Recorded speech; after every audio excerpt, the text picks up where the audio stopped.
Hello and welcome to a journey of financial discovery. Did you know that a staggering 63% of adults worldwide are financially illiterate, according to a Standard & Poor's survey? This means that the majority of people around the globe don't have the basic knowledge to make sound financial decisions. But why does this matter to us?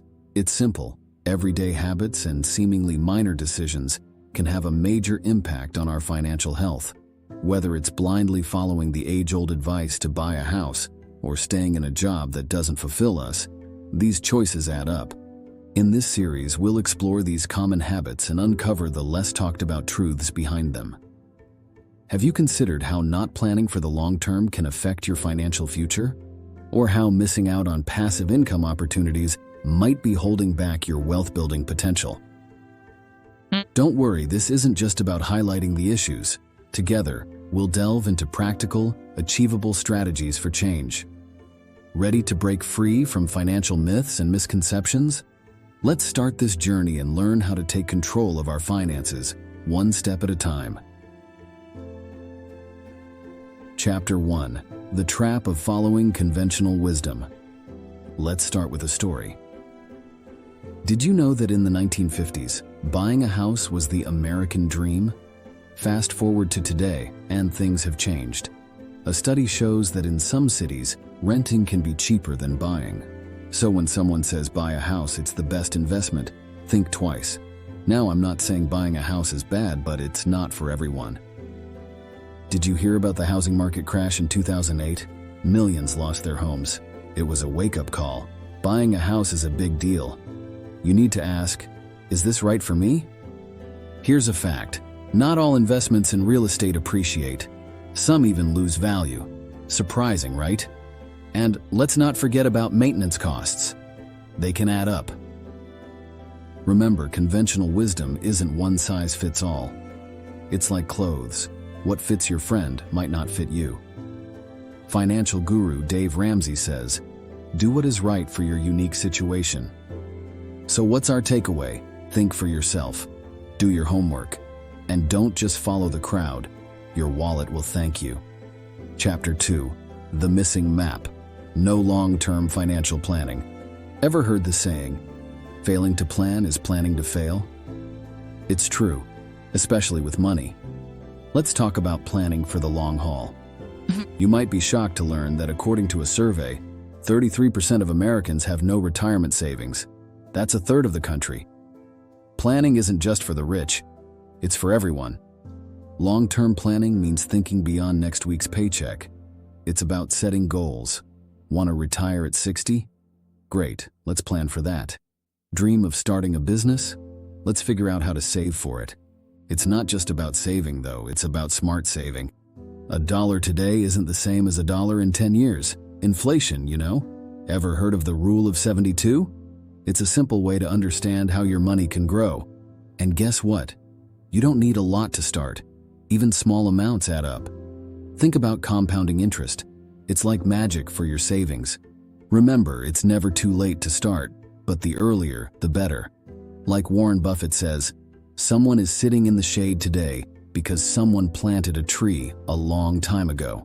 Chapter 3: Choosing Security Over Passion. Ever feel stuck in a job just for the paycheck? You're not alone. A Gallup poll found that only 33% of Americans feel engaged at work. That means a lot of us are just going through the motions. But here's the thing. Chasing your passion can actually pay off. Did you know that people who love their jobs are more likely to get promoted? It's true. When you're passionate, you put in extra effort and it shows. So why do we stay in jobs we don't like? Security mostly. But security can be a trap, think about it. If you're not growing, you're just standing still. And in today's world, standing still can mean falling behind. Here's a strategy. Start a side hustle. It's a way to explore your passion without giving up your day job. Did you hear about the woman who started a cupcake business on the side and ended up on Shark Tank? That could be you. But remember, it's not just about making more money. It's about fulfillment. As Steve Jobs said, the only way to do great work is to love what you do. So let's break the mold.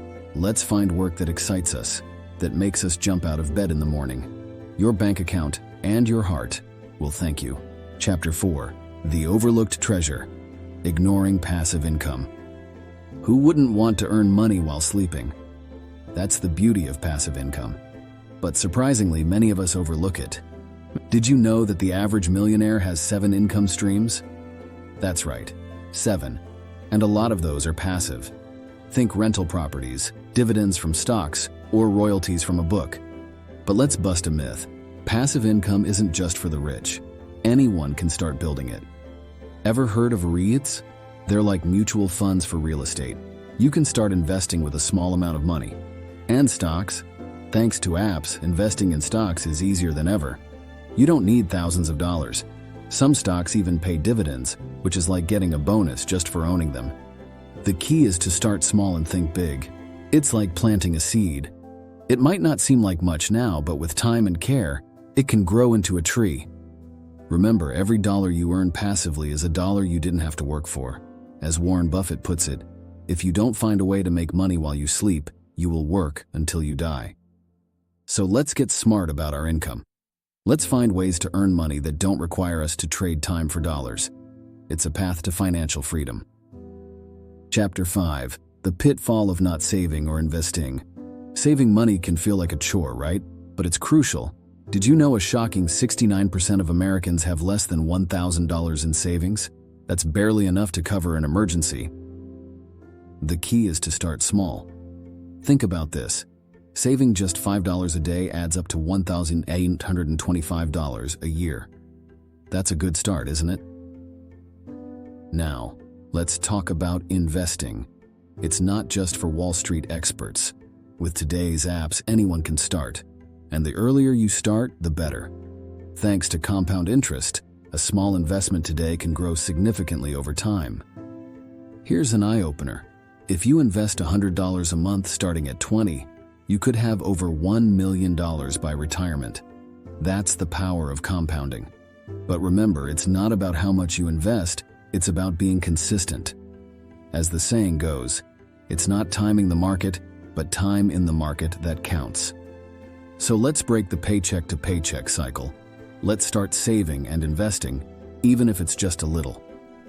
Your future self will thank you. Chapter 6. The Danger of Living Beyond Means. Living beyond our means is like running on a treadmill. You're moving, but not going anywhere. It's a common trap, especially with credit cards. Did you know the average credit card debt per household is over $8,000? But here's the thing. You don't have to cut out all fun to live within your means. It's about being smart with your money. Start by tracking your spending. You might be surprised where your money goes.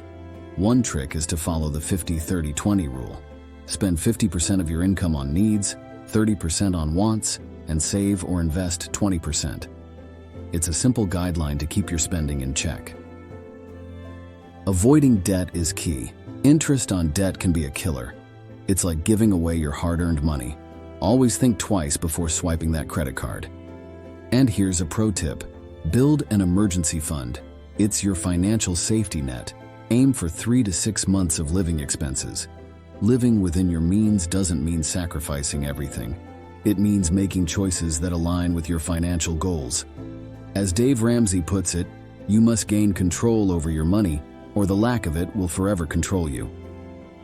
So let's get off that treadmill. Let's make choices that lead to financial health, not stress. Chapter 7. Over-Reliance on a Single Income Source. Putting all your eggs in one basket? Risky business, especially with income.